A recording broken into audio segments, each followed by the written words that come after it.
Well, the president fresh off a rally in Tennessee tonight, drumming up support for Senate hopeful Republican Marsha Blackburn. She's hoping to replace outgoing Senator Bob Corker in a race that's considered for now a toss-up. She loves your state. She loves your country. She's going to win. Marsha Blackburn. Fresh off the stage with the president, Congressman Marsha Blackburn joins us live. Great to have you with us tonight. Good to be with you. Thank you. Okay, so you're obviously facing a man who's a Democrat, who is a very popular former governor. He's gotten even praise, as I mentioned earlier, from one of your Republican colleagues on the Senate side, the man you hope to replace, Senator Bob Corker. A lot of folks have nice things to say about him. It's a tough race, tough polling. So where do you go from here? Where we go is right to work, and that is what we've been doing every day, Shannon, just working hard to get out our message and to earn every single vote.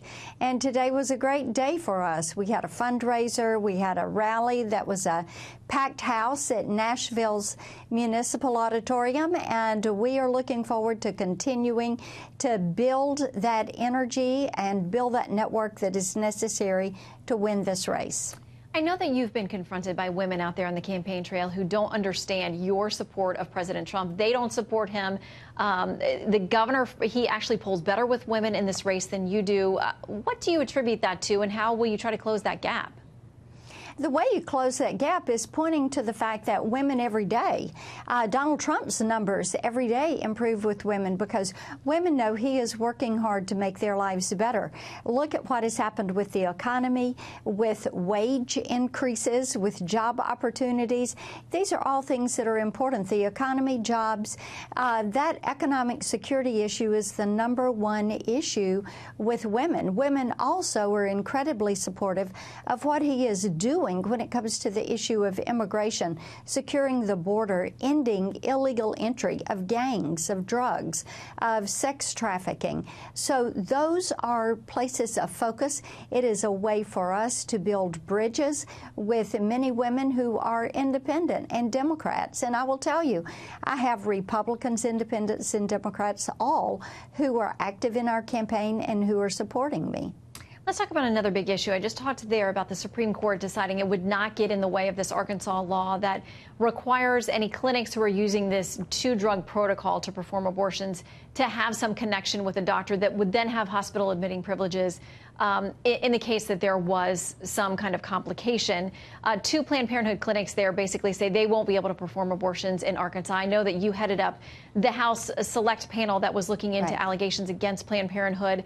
But what do you make of their allegation that women are going to be left with basically almost no option there in Arkansas based on what happened at the Supreme Court? I feel like that part of what you're hearing from Planned Parenthood is a little bit of an overreach.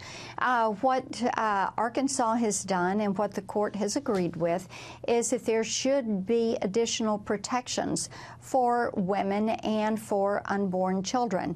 And this is something that Arkansas decided they wanted to put in place in their state laws, and it will go into effect.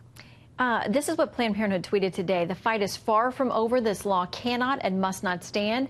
We will not stop fighting for every person's right to access safe, legal abortion.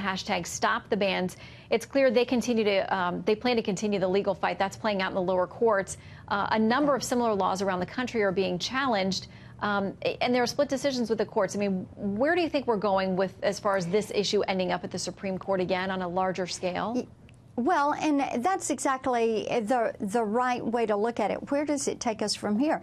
And what we hear is if these groups are for safe, legal, rare, then they should want some protections and restrictions that are going to be there to help inform women, to help educate women, to protect women, and to make certain that they are going to be safe, to make certain that there is that relationship with a physician, with a health care provider. To me, that just makes sense that you would want that for it to be the safest possible condition for these women.